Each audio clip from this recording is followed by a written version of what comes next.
The Pea and the Princess by Minnie Gray.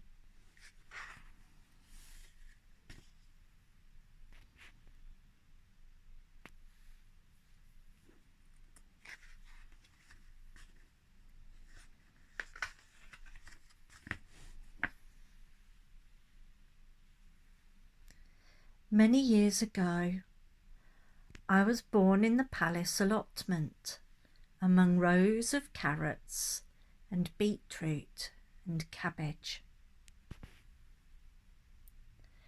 I nestled snugly in a velvety pod with my brothers and sisters.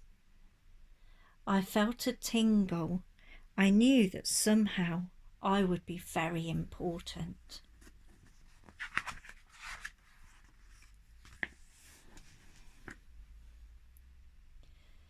The time came for us to go to the palace kitchen. We were shelled and put in a bowl. We were going to be part of a new recipe. Then suddenly I was picked from the pile. I was put in a little box with soft tissue to protect me from bruising, and I was taken to the Queen.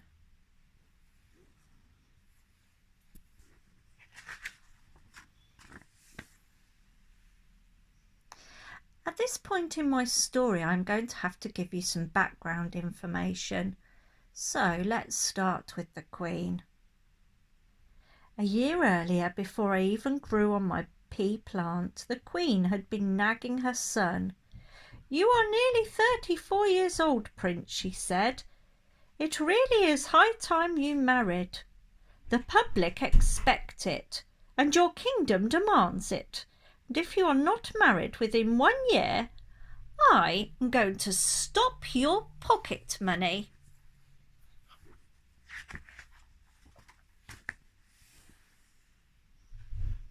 Well, the prince got quite a lot of pocket money, and he really didn't want it to be taken away.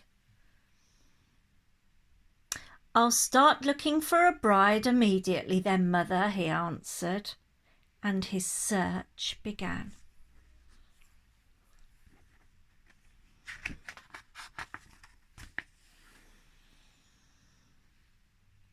The prince travelled the gnome world. He met princesses of all shapes and sizes, with a wide range of hobbies and interests. None of them seemed really right somehow. Too sleepy, strange pets, too scary, too pink, too grumpy, too tidy, too funny, too quiet, too loud, too energetic, too scruffy.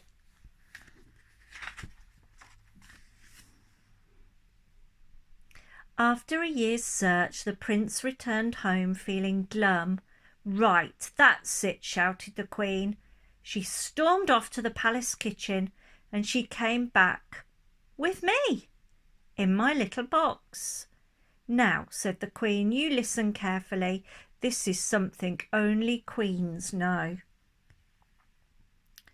A real princess will be able to feel this little pea as she sleeps.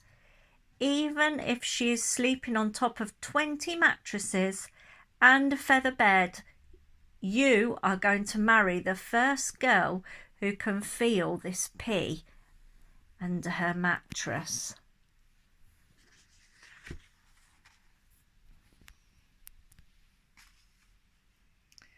Wanted, real princess. Months passed. I spent most nights in the darkness underneath a pile of 20 mattresses and feather beds, and of course a princess. Can you see the pea right at the bottom there? Look, just there.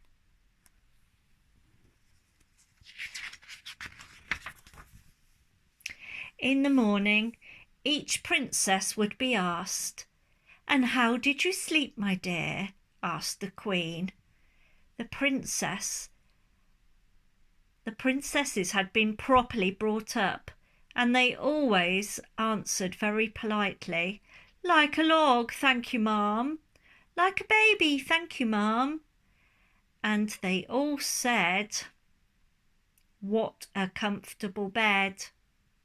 They were, as I said, all very polite princesses.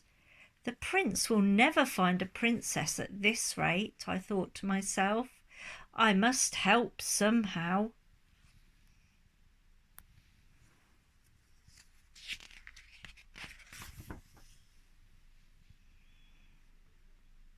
One night a furious storm raged. Rain lashed the palace. Thunderclaps took the walls. Lightning flashed through the window panes. And there was a little knock at the palace door.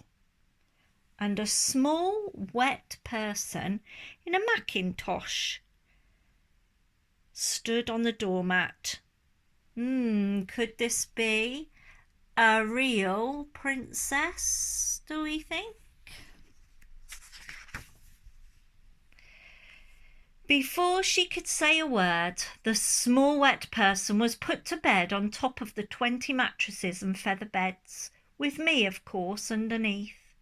In the darkness, under the mattresses, I recognised the soft snoring. I must help, I thought. I tried jiggling and wriggling. The snoring carried on quietly. I must do something, I thought desperately. I inched my way to the edge, and then I started to climb. Slowly I struggled to the top of the towering pile. I softly rolled across the pillow, right to the girl's ear. There is something large and round and very, very uncomfortable in the bed underneath you, I told her. And I kept on telling her this for about 3 hours while she slept on, whispering in her ear. In the morning, the Queen asked the girl how she had slept. Oh, it was awful, she sighed. Something large and round and uncomfortable was bothering me all night. Well, the wedding was very grand. The Queen was interested to meet the new princess's family. I'm sure that they all lived happily ever after. As for me, I became a very important artifact, and now I have my own glass case. I am on display. If you visit the right museum and you look in the right place, you may chance to see me. The Queen sitting in her maze. A cat. And what's the prince up to in his garden?